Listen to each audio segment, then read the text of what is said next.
All right, welcome back to the Rockman Power Hour, a podcast where we talk to the most interesting people in the world of pop culture. And this week, we have got a band on that are near and dear to my fucking... Why is my phone beeping? Okay. And it's not even just beeping, it's beeping so much. Ferociously. Okay. Like, it's like, help me, Superman, beeping. I know, and I have nobody to save right now. I know. Okay. Hey, everybody, welcome back to the Rockman Power Hour, a podcast where we talk to the most interesting people in the world of pop culture. And if you're new to the podcast, please like, subscribe, hit that subscription button, hit that alert button, and you will find out every time we drop a new episode. And we do it usually every Monday. Sometimes we'll sneak in a special one here and there. So just subscribe and you'll never miss anything. Like Ryan's facial expressions while I was saying that whole thing. What are you're like a bobblehead. You're like, it was like a dance. I don't know how to sign, but I wanted to help. Okay, I appreciate your help. Thank you. Yeah. I figure I'm your Vanna White. Like, nah, you're a lot more than my Vanna White. You're my you're like all five of my Barker's beauties. There you go. So listen, Ryan, few things I want to get out of the way before we get to our guest. First off, I wanted to just see it right there. Yeah. Oh, fuck. Why is the doorbell ringing? Hang on. I thought it was your Terminator doing that. Picture a man in a world where when the phone doesn't ring, a door is always open.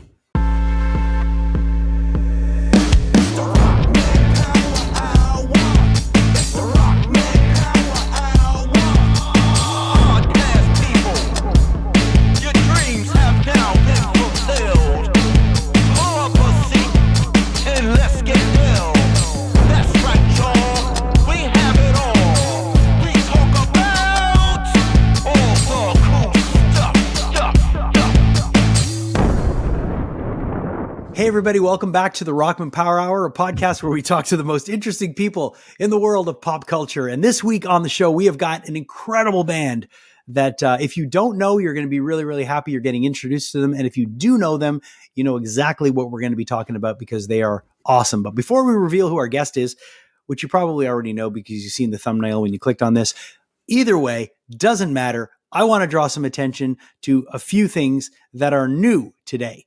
And one of them is that behind me.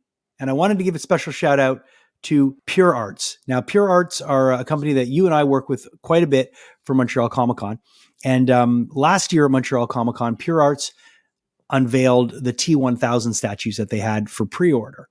The unfortunate thing was that they weren't ready to be purchased that summer. And that kind of screwed up my plans because I wanted to get it signed by Robert Patrick, the T1000, who was at our Comic-Con last year. He was one of our guests. So I ended up going by the Pure Arts booth, inquired about the statue, and I said, hey, are you guys going to try to get Robert Patrick to sign your prototype? And they were like, well, we hope we get to at least like shake his hand. And I'm like, well, I'm doing his panel.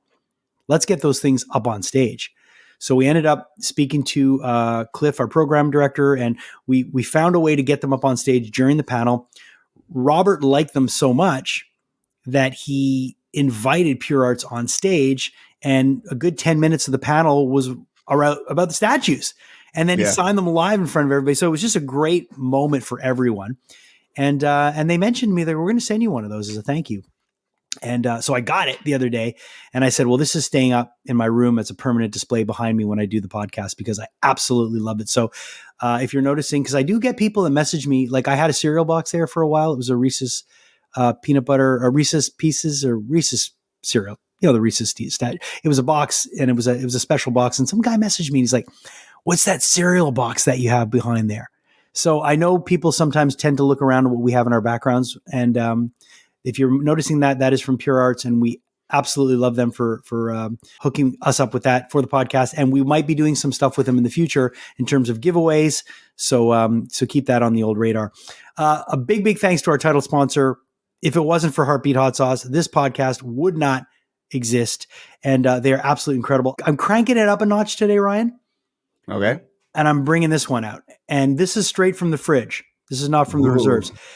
As you notice, this bottle's still pretty full. And the reason why is because on their hot meter, it is fucking hot. It is strong like bull. This is not something to play with. Okay. It's not going to kill you, but it's hot. And this is the Poirier's Louisiana style KO edition. Dustin Poirier, of course, the UFC fighter who is just an incredible fighter and has his own hot sauce with Heartbeat. This is the Poirier Louisiana style KO edition. You can get this at heartbeathotsauce.com. And if you use our promo code Rockman20, you will get 20% off your entire order, and that code can be used over and over and over again. So thank you to Heartbeat Hot Sauce for being the heartbeat of the Rockman Power Hour. And a big thanks to Studio House Designs. Yeah, I was going to say, Jason, you rock that Casper shirt a lot, and it kind of makes me happy because I find Casper is kind of my generation. When you were like, screaming your ass off on stage and all that kind of stuff, I was screaming my ass off in movie theaters watching kids' films because I was a kid. Yeah. And you look damn good in it. Oh, thank you. Thank you. And it was my white whale for a while because I couldn't get one. And now that I have one, I'm, I could die happy. I remember the moment when you looked at me and I had ordered it and we were in Winnipeg. Yeah. And you're like, you got the Casper shirt? Yeah. And I was like, yeah. And you're like, did you order it? And you're like, no. You ended up getting one. I'm going to order it as soon as I get off the plane. And then, after 3 days of hard work and getting off a plane, naturally, when I arrived at home, coma ensued. Yeah. So, Anyways, you got one. And today you're rocking I love that shirt. I had the Alien shirt. What a great shirt. And a great, t-shirt company out of Philadelphia that have just a great sense of design. So go check them out, studiohousedesigns.com. Great people that outfit us here, and we're very, very grateful to them. That outfit us. I like that. Right? We're outfitted, Ryan. We are dressed. We are urban outfitted. No, we're not urban outfitted. We're just no, probably not. No, I don't want to be urban. Okay. I wore aliens today because of space and moons. I'm assuming half moons. Yes. All right. So if you're wondering who our guest is this week, we are going to be joined by the entire band. We're talking to all of Half Moon Run today, and I'm really excited to be talking to Dylan, to Devon, and to Connor of Half Moon Run. Now, as you know, Ryan, I have been carrying the Half Moon Run flag for over a decade now, for 11 years, from the first moment that I heard them.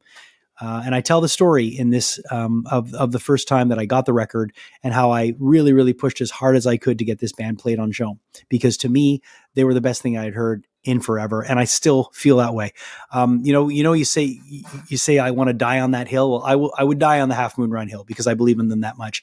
And I'm always excited when they do well. I'm excited when they progress, and they have been at a ferocious rate. They're the kind of band that could sell out 5 nights at M. Telus at the drop of a hat. And I just got to see them the other day at Teatro Corona. They did a surprise show, and I got to bring Julia and her cousin Audrey and my daughter Priya.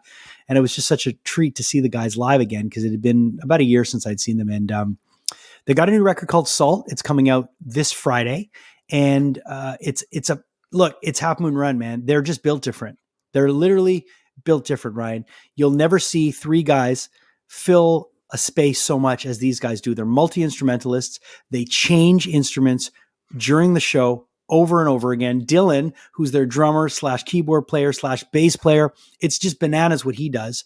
And all of them, I mean, they're just talented. They all can sing like angels. It's just crazy what this band can do. And I've always supported them from the jump. And I'm just so proud of them. And I annoy people with this, because in my mind, if you don't like Half Moon Run, we probably shouldn't be friends. That's how much, and I know you feel like that with some bands. Like, sure, I can't think of anyone's per se that I'll cut anyone out of my life at the moment. I'm not going to cut. But I remember being a teen and my friend like criticizing Metallica, and I thought he insulted my mother. Like it was, well, that's it. Back then when you're so defensive, and now all the criticisms, I'm just like, he's right about some of them, but I still love him. Yeah. I mean, listen, I'm not going to cut someone out of my life if they don't like Half Moon Run, but I will question their musical tastes, and I'll also question their motives. And maybe there's a personal thing in it. Like, you don't like the band because you're jealous of their success, or because, but you cannot deny their talent. There's no denying their talent. That happened to me with Leonardo DiCaprio for years. I was like, fuck this guy. But it's just because, he was pretty and all the girls liked him, and puberty was kicking my ass. Right. So now in hindsight, now that age is kicking my ass, I'm like, yo, that guy's talented. Give him an Oscar for more than just that Bear movie. So we have Half Moon Run on the show today. We're really, really grateful to be chatting with them. So let's before we get too far, let's just jump right in. And here it is, our chat with Half Moon Run, right here on the Rockman Power Hour.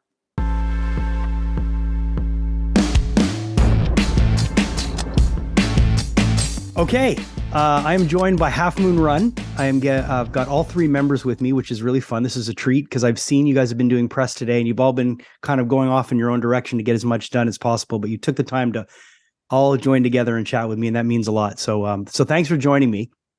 Yeah, any other way, Jason? Listen, I kind of drive people crazy with this whole Half Moon Run stuff at this point because I've been singing your praises for over a decade now. There's very few bands that I believe in as much as this band. And I've talked to a lot of bands. I've been involved with a lot of different types of music over the years, especially at Shome, carrying the flag as much as I can. But this is a band that I really feel like I have skin in the game. And every time there's a milestone that's achieved, there's always this immense sense of pride because I love being able to say, my horse is coming in. I called that. And I called it from the minute I met you guys. And you did.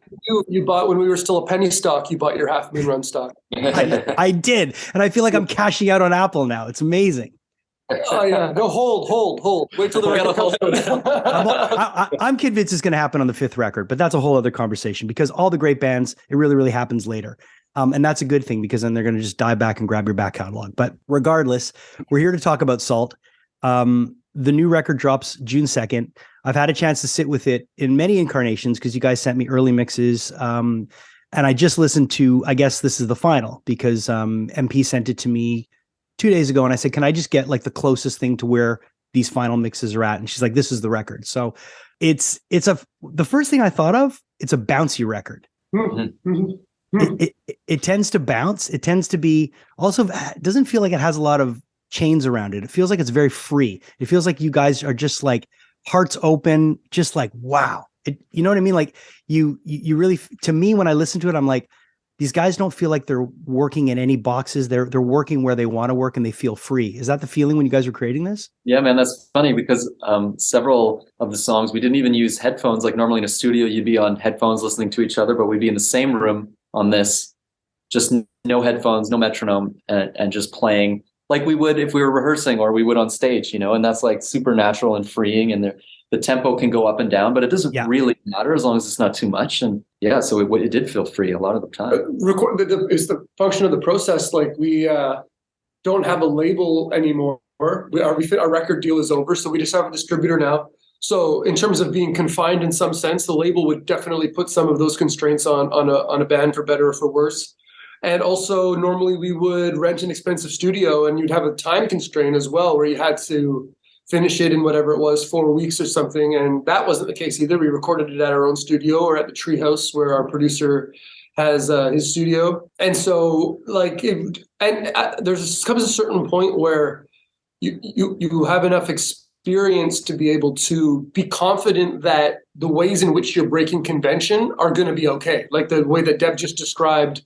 Right. Like you couldn't necessarily go around doing that on your first record, leaving the PA on and not using a metronome, and like that would probably just end up sounding crappy if you did it the first go around. But we, at some point in the past couple of years, we reached the place where we're like, no, we get it now. Like we can break the rules where we want to. We have enough confidence, But it's funny because those rules that you're talking about are new rules because those rules never existed before. Bands would just go in and they would record. So it's kind of funny how you're just coming back to the way it's supposed to be done. Yeah, maybe that's what it is. Those are just a lot of fail safes, aren't they? Like metronomes, right. Isolation. And you want isolation because you want to be able to protect most of the time against someone making a mistake in one mic get picked up in another, and your tempo is going to be off base for the worst. But I think like probably in our style of music anyway, if you allow those freedoms, if you're playing well enough that those mistakes don't matter, you're way better off without all those nets underneath you as you're tightrope walking, That's it. And you feel it on this record. I'm someone who knows the catalog. I know the music. I've listened to it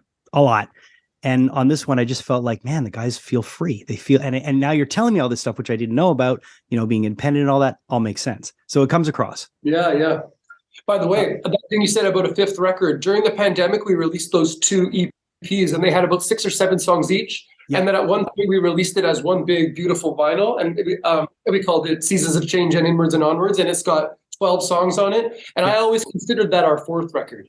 Right. So that would make this one our 5th. So then it's going to happen here. It's really cool to hear you kind of rap, Dev. Because on the first, on You Can Let Go, you've got like that, it almost seems like that pentameter where you're just going like you're rapping in a way. Yeah, like almost rapid fire lyrics. Yeah. It's like spoken word, kind of like, yeah, internal rhyming. I mean, I love that. Like the Full Circle kind of does that. Our first kind of big song. But but it's faster here. I love that kind of wordplay. I love writing it. It came actually really together quite quickly. Like Connor Seidel and the two guys were in the studio, and I went out in the hall, and I had the objective of like, I got to write the verses for this, like this afternoon, like right now. And that's normally it takes me ages, and it's just agonizing process, but it came together really quickly. And if you follow the rhythm of the words and you just start with the way it sounds and the rhyme of it, you know, you can move forward really quickly. And it's fun to sing too. It's hard. You need a lot of breath. Yeah, well, that's it. And but I did follow through, and there's such a great story that goes on in that whole song, and it almost seems like I'm in Dev's head. Yeah, some dark places in there, but that's it. But that's okay, because you know, if someone was to tape what's going on in here, sometimes it's pretty. It gets crazy, and I think that's one of the beautiful things about being able to create music is you're able to release some of that stuff, and you're able to you're able to put a timestamp on it and go, this is exactly where I was at that moment. And that's one of the fortunate things and the benefits of being a musician, someone who writes music, is that you're able to put all of that, timestamp it, and go, that's where I was at that point. And you can always look back on that and go, either, hey, I was there and I've progressed, or, oh man, I've really, I've gone back just on a personal level. It's nice to be able to see where where you've progressed from. Look, I love the record. Goodbye, Cali brought me to tears. And I don't know if it's because I lived in California, but there was something there that got me super emotional. And anything about California, just having lived there, having done the music experience there and gone there and achieved stuff, it always has this special thing for me where it was this big, mysterious place that you go to that it really is a beautiful and a horrible place at the same time. And it's just this living dichotomy. So whenever anyone brings California into a song, my ears always perk up. But the way it's brought up here, I don't know what it is, but was it meant to be an emotional song? Is there an emotional message in there, or not at all? I think actually, like, this is one of the songs where Connor actually kind of takes like the lead, or it's a shared lead vocal, and he wrote the choruses. Well, we wrote it in the pandemic. There's a manic kind of, like in the verses, there's like, when we were in lockdown, there was some kind of pent up thing that we wanted to have burst through, because there's some kind of like a manic bursting through kind of energy. But it's also about, it's about what it feels like to be on tour as well. And so when Dev was singing those verses, it was about it's more about the experience of being with your instrument. It was literally describing playing the guitar and playing a beat. And then, so in the choruses, when we discovered musically that we had this contrast that like is a big contrast going to the choruses. Oh yeah. I figured it might feel kind of interesting if by naming all these cities, you could feel like more of like you're sweeping over North America. It just took on a different view of what Deb was describing, kind of more in a localized sense. And when you say goodbye, California, there is something kind of sad about that, because there's the dream of California. It feels like it's in its twilight period. I would say, and it's not only sad. What I'm kind of saying is also a little bit mean about it. But it's in a playful way. It's not a super literal meaning to the song. It's a bit abstract, but being guys that have been there, people that have, that have worked there, that have created there, it does have this special weird, like, you love to hate it, and then when you leave it, you miss it, and it's like, I want to go back. And then you get there, and you're like, did I really miss this place? But what's great about California is that when you dig into California and you get past all the exterior stuff, and you start to meet the people that live there, and you go hiking in, Running Canyon, you go in the canyons, and you go to the beach, and you go to the other places that aren't Hollywood Boulevard and all that other crap, you start to see that there's really a reason why people stay there, and there's a beauty to it. And I think what California has always represented to me is that if you dig past the surface, there's something beautiful inside of everybody if you're just willing to put the work in. And California, you've got to kind of put the work in, because there's a lot of glitzy stuff that makes you think it's a certain way. But it's like it's like meeting somebody that has a bit of a wall up, and you're like, I know there's someone really cool inside there, but they just won't let me in. Then when you finally get in, you're like, man, this is why they guard it so much, because it's such a nice place. It's an amazing place. It's the cultural capital of the world in a way, like in terms of like what Hollywood has done. It's like kind of the the modern land of milk and honey, where people would all be trying to gravitating out towards that. And naturally, I think when you like have an origin story of a place like that, there's the exuberance of the building up of the thing, and then it reaches a decadent period where the saturation of all the glitz and glam starts to tip over into something a little bit uglier, and the whole thing is just fascinating. Like it feels like it's out of some mythological past, almost, the glitz and of California. I do love it. I like going there. Yeah. Yeah. Well, you captured something for me in that. And there's a bass sound on that track. I don't know if it was bass, but it gave me, it sounded like something I've heard on like a Kendrick Lamar record, like the tones and stuff. Tell me a bit about that, because I love this. I love that bass sound. And I know it's probably you, Dill, playing it on keyboard, right? Yeah. Yeah. Well, it's fun when we're writing music. I get to pull out all the analog synthesizers and put them in any stack or ordering or whatever I want to do. Yeah. And that one was the Moog sub 37. A lot of fun. It's got really, really weird cutoffs and filters and multi drives and all sorts of fun knobs you can twist and push. And I don't even know where that bass line came from. It was part of that manic energy that we were all playing in, but just it bounces around in a very strange way. I have no idea.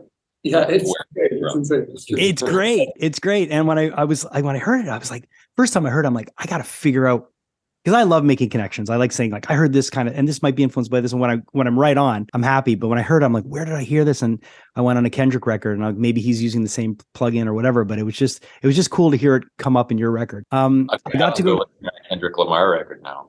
Right. Well, there you go. Say it was influenced by Kendrick. That's it. I got to go to the Secret Show, which was a lot of fun. And I had someone sitting next to me who don't think he had ever seen you guys live before. And what I love about being next to someone who's never seen you, just when they think they have you pegged for a certain type of band, you guys go a complete other, like, oh, they're like an alt rock band. And then you guys all get around the microphone, you have the harmonica, and it's like, no, they're Crosby, Stills, Nash. And, like you guys can't really be, I guess you can't really be described as like one thing. You're your own thing.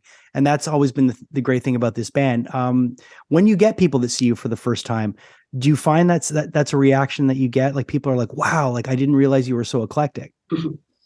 People say funny things like, you guys really play your instruments, things like that. You really, you do more than play your instruments. You each play more instruments than like 7 people would play on stage. Yeah.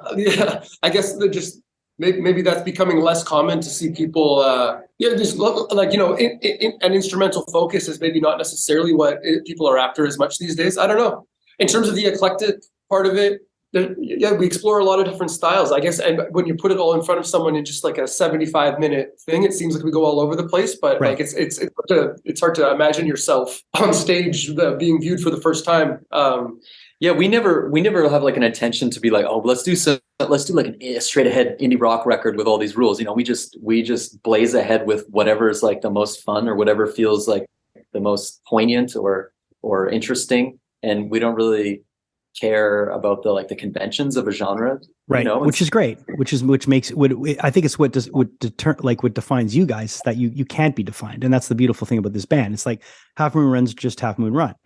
And I think that's one of the things that it can be a blessing. It can be a curse, because when you are that, you people really have to come and they have to listen. They can't just casually listen. They have to be like, all right, I'm committing. And that's what I see with most Half Moon Run fans now is they commit. They're committed to this band and they're diehards. And you see it. Like the people that are fans of you guys are fans. They're not just casual listeners. And I think that's the one thing when you are a band that you can't necessarily put into a genre and just file away in one section in a record store. That's what makes it can be a challenge, but the payoff is great once you're there. Do you know what I mean? Yeah, we've got. It's funny that you mentioned the first show, but I feel like everybody I talk to these days is like, oh, this is my 5th show, this is my 7th show. Some people are like, it's their 13th show. Well, I was talking to Julia the other day, and I think it has to have been my 20th time seeing you guys, and I've seen you guys from playing in front of me in a studio at a radio station to Festival d'été de Québec and everywhere else in between. So it's fun to see it through new eyes and people that haven't seen you before. And also another person that was with us had never seen you guys before. And it's just great to see that reaction. And I think I told you after the show, I've never watched you guys from a balcony. So I really got a bird's eye view on the craziness, especially you, Dylan, because Dylan, I've never like, I always see you from, you're about here on a riser, but to see you overhead, and I mean, you are going to pay for that later in life. Well, I've become more ergonomic with the ridiculous things I'm doing. Is there ever a point where you're like, all right, man, we're really challenging ourselves too much? Or do you just say, okay, no, we can make this work? Is it just, we'll record it and we'll figure it out live? It's amazing what you can do. Yeah. When we start out on an idea like that and it feels like this is too much, often it still is like, I can't do this. And I'm like, come on, Dylan. And he just thinks about it. He's like, I guess if I did this and this, I might be able to get to the point. And then, okay, yeah. And then a month later, it's cooking. Okay, there we go. One step at a time. With Dill, if he says he can't do it, we've learned just not to believe him. And just say, no, dude, you got it. You got it. And he'll get it. Do you ever leave practice, Dylan, and you're just like, fuckers? Oh, yeah, for sure. Especially sometimes when I'm like, come on, I'm trying to ask Dev or Connor, like, couldn't you play like a note on a switch with your foot or something? And they're like, nah, you could do it. Yeah, I got to dance. Right, exactly. You're dancing more now. Like, what's that? It's almost like you're cool. Like you're dancing and you're like, hey, motherfucker, play these 17 things. Yeah. I'm doing that. That's me dancing away from my the things that Dylan wants me to do. To do MIDI switches with my feet or whatever the hell. I know people aren't necessarily seeing him or have seen him yet, but if you do see Half Moon Run moving forward, the roadie that you guys have working with you, and I imagine he's there for the long haul, because there's no way that guy's going to have learned the moves for one show. I mean, let's give that guy some props. His name? It's Steve, right? Polycane. Okay. AKA like medic, because he's always there and he's got the goods. And, I saw your sound man Ben after the show, and I always love talking to Ben, because to me he's almost like the fourth member of this band. He always makes you guys sound incredible. Call him Mononk. Yeah, well there you go. So Mononk, I went up to him after and I said, he goes, how did it sound? I said it sounded great. And then I go, but this roadie, he goes, oh, medic, yeah. So I went up to him after and I said, hey, and he goes, oh, what's up? I go, you're incredible. Because I mean, okay, really, you've got to run through that with him a few times. That's got to be. He came into the industry relatively late in his life, and he had just an ambition to get involved with the job that he's doing now. And in order to set himself apart, he came to us with those specific, like you saw him doing guitar changes for me that were almost invisible. Like I would have one guitar 1 second and one guitar another second. And it's because he actually, with his girlfriend in the kitchen of their house, would take the guitars and put them on her and work out body movements that would be more efficient, where all you have to do. So this is what happens. I'm standing on stage and I've got a guitar. He creeps up behind me and he just pinches my ankle from behind, so I know that he's there. And right at that moment, I drop my shoulder, and then he strips one off and puts the next one over, all in one motion. And that was something he worked out with his girlfriend in the kitchen. And he brought that whole idea to me one day, that if you just do this, lean your shoulder back, I'll have it off and on in 1 second. And then he disappears off to the side of the stage. So like, it wasn't us that told him to do that. Normally, I probably just would have done it the clumsy way, which is just freaking take it off myself and just whatever, do it slowly, but that was, and in order to kind of ingratiate himself in a new career path later on in his life, he took the initiative of kind of working that all out himself, and now he's indispensable. So he's got a full-on like 2-inch binder labeled Half Moon Run of like the notes and the changes and the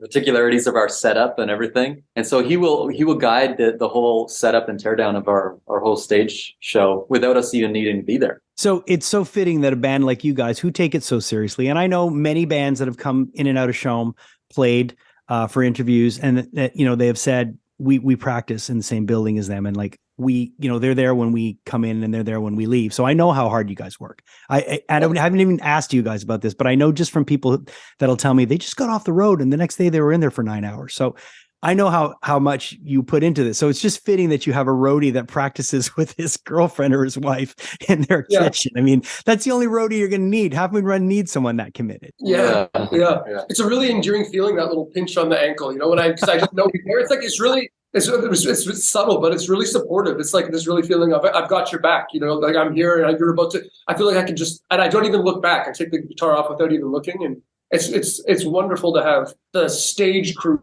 support you in the same way that your bandmates do, because you really don't get that all the time. You get someone like that, you hold on to them. You know? Oh yeah. I mean, I don't think any roadies when they're off the road think about their gig. It's just like, I'm going to tune up the guitar and, they're just going to hand it to you. And it's just, and the strap's not going to be on right. And but no, he was part of the show for me, especially someone who's kind of in tune with that and knows what goes into changing stuff. So hats off to this guy. Medic's a star. We got to have him on the podcast alone. Yeah. Hotel in Memphis, another one that really, really bounces. Give me a bit of background on that one, because there's that song. There's one more I want to ask about, but that was another one I was curious. I wanted to get some insights on that. That actually, the seed of that is like well over a decade old. I think that's Dylan's solo piano. Yeah, it was a solo piano thing that I did, and now the new version now almost doesn't resemble anything of what the original version was. It's gone through so many evolutions over time. Yeah, that original version, we tried adding other stuff, got Devon Connor involved, and that's where I think the chorus melody came in at one point over some of those chords, and that remained, and then everything else about the piano thing left. And then I think we got I can't even remember how it all came together, but it's evolved at so some point much. We added like this kind of hip-hoppy bounce beat to try and just give it new life. We kept revisiting, like in 2012 we would try to put it on Dark Eyes, didn't work. 2018 we tried to put it on our second record and our third one too. It just never worked until now. I mean, with the help of Connor Seidel to help kind of point out its good parts and its bad parts. And now there it is. The chorus of it was identified by our early record labels as something that had some potential, like it was a good hook. And we told the story a couple times already today, but we knew what they meant, but didn't like where it was sitting back in the Dark Eyes days. And there was a mandate that came down from on high that we were to treat this like work, and it was happening whether we liked it or not, that we would record this song in that format on that record. And we had a moment of solidarity there that kind of defined us way back then in 2011, because when that came down, they said, you have to do this. This is work. We kind of said like, oh, really? And like went outside into the woods with a couple of beers and decided that like, no, that we will die on this hill. Yeah. You don't tell us what to do. And we sent a letter to everybody saying, if you try to force us to do this, we're going to quit. And so then they backed down. And so that's how much we didn't want to record that song back in 2012. And now you're recording it. And now we're happy with it. Yeah, finally we got to the place where we're happy with it. Was that the song when you played the other night that you said that you've been sitting with forever? That was the one, right? Because there was one song you said like we've been sitting on this song forever. We never thought it was going to, and this is the best it's ever gotten. Was that the one? Well, I guess they're both from about the same era, but I think Dodge the Rebel's probably the old of the bunch. Bunch of songs from the early pre-Dark Eyes days on this record, as it turns out. Yeah, it's great. I love the video for Everyone's Moving Out East. Can you tell me a bit about that and what went into it? I mean, that song, we weren't going to release it separately. It's just that in all the playbacks with partners and our family and friends, people kept highlighting that as very emotional and different. And so at some point we just said, well, let's just release it. And then, but that was only like 10 days ago. And then we said, oh my God, we need a music video like in 4 days or whatever. So we just, we hired a great production team on a really tight budget. And we found someone with an early 90s Volvo. I was going to say, I knew it was a Volvo just from the headrests. Yeah. Right away. As soon as I was like, that's a Volvo. And then when it turns on, I'm like, oh, maybe the sound's a post thing. But the headrest, I knew it was a Volvo. Because I at one point, my dad's girlfriend was like a real enthusiast of Volvos and had several while they were together. So the headrests are just, they're iconic.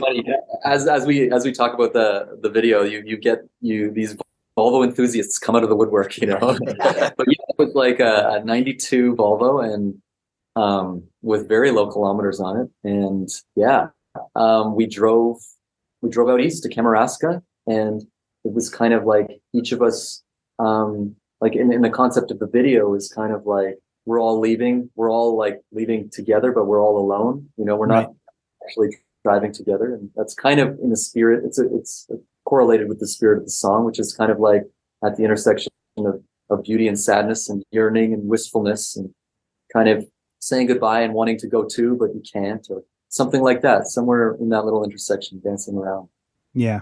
No, it's a great song. Connor's seems to be an incredible producer.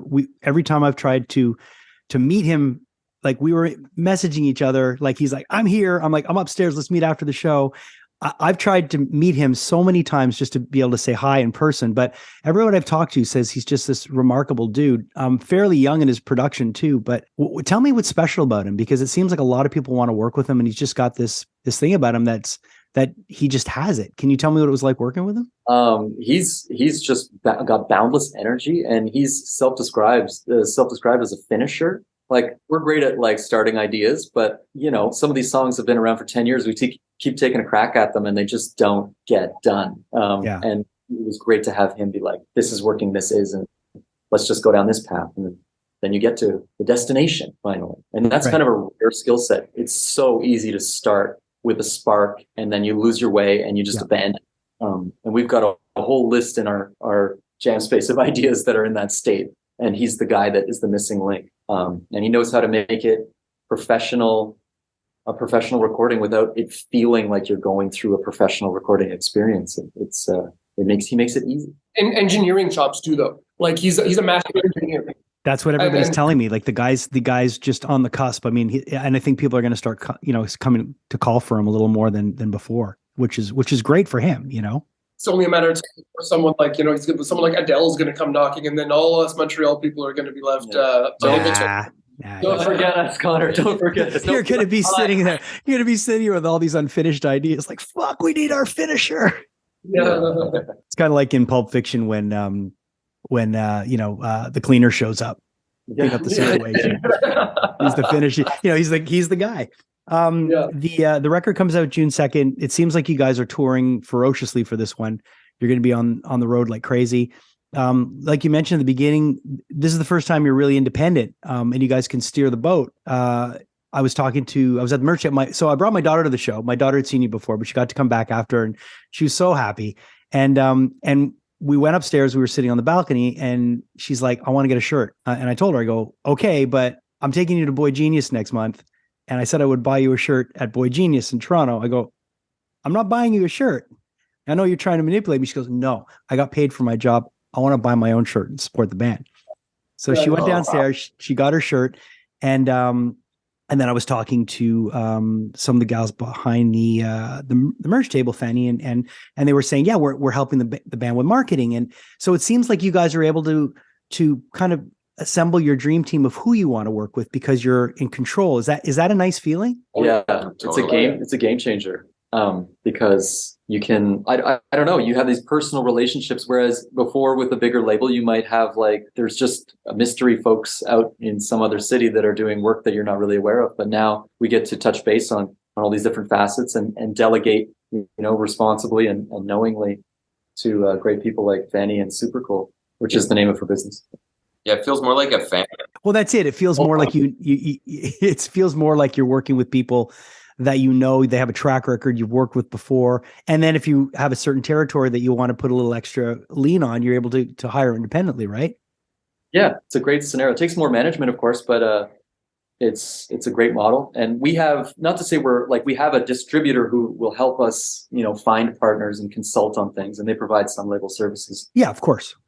But overall, it's really light and lean, and we're dynamic, and feels good. It comes across, man. It just, when I saw you guys on stage, guys felt and looked and sounded free. And that seems to be the whole vibe in this whole, I guess, record cycle, that you guys are emerging from all this negative time that we spent in the last few years, free and happy. So good on you guys. Nice. Thanks. That's exactly right. Really, really happy I got to catch up with you guys. Thanks so much for taking the time. And I'm sure I'll see you soon. Congratulations on the record. Like I mentioned, I've been sitting with the record for a while. It's a phenomenal album. Technically it's number 5, so this is the one. Yeah. And continued success, man. And I really, really care a lot about you guys as musicians, as people, and I'm glad that you're doing this and that you're committed. So much so that you have a roadie that's as committed as you guys. So it shows that it's infectious and you're working with the right people. Thank you, Jason. Through all the years, you were definitely one of the early ones. Huge at getting us traction in Montreal in the early days too, which started everything off for us. All of our kind of the success that we've had, it all grew out of those early days in Montreal, and just those little tiny little moves where you would give us some props on Showm, and little things that end from Montreal and all that. So we'll always be grateful to you. Well, and hopefully you can cash your stock right at the peak, maybe in about a year. We'll see. I just want to end on this. My proudest moment was getting the record, getting it from your label head early on, and saying, you have to hear this. Listen to it, loved it. Told my PD about it, who's actually Andre Lallier, who passed away. He listened to it. He's like, I'm not sure. I'm like, let me kick this CD under your door. I want you to really listen to it. Forget about the link you got. And he listened. I go, spend some time with it. A year later, you guys were driving back from a show, listening to Showm, and you heard one song, and then another song, and then another song, and you guys were Classic Vinyl Sunday, which only happens to bands that literally have 20, 30, 40 years in the game. So that to me said, it's important sometimes that you go the extra mile and you push. And it's about giving back, right? And if you can help somebody and if you can be of service to someone, it's important. So for me, my proudest moment in radio and in my radio career was you guys, and just being able to give you guys any push that I could. So it always makes me happy. I always gush a little bit because, again, I've got stock that I'm not cashing in yet on your on your recommendation. And again, I'm just really, really happy you guys had some time to chat today, and keep kicking ass, man, because you guys are good people, good musicians, and you mean a lot to me. So I'm really, really proud of you guys. Well, love you, Jason. Thanks so much, brother. Yeah, thank you. Thank you, man. All the best. Now, Jason, it seems to me like you're that guy in the movie, like in a rock biography, that's usually played by Paul Giamatti or something. Like, that guy that, before the band hits, they need that one guy. You seem to be that guy who, is part of the history. And though it's, you don't see your name on all these album covers, but at the same time, vital to, a band's progression. And, I would like to personally give you all the credit in the world for all the people you do this for, because it is not unique to this situation. You have gone out of your way to help many bands. In fact, I remember when the band Dot came on the scene, you had them open for you guys. Even that, even the Showm Rock Room with that Nirvana cover band, April Hate. Yeah. Like my friend Christians. And it's, when you like something, you really put them out there, and folks like me get to appreciate it. So yeah, man, good on you for all the things you do. Well, I appreciate the kind words, and it does mean a lot. And as well as I do, being someone who's played music and has tried to break through in anything, whatever you do creatively, everybody needs that person that believes in them. Oftentimes you need several people that believe in you. And for me, being able to have a very, very small, and I mean a very, very small part of them having success means the world to me. And I don't know if I've ever showed this on the show. I'm going to go grab it really quickly. Maybe you can do an edit so you don't have to see my walk and my shorts. I'll definitely edit out you grabbing it. So back in 2014, this showed up at the station for me from Half Moon Run.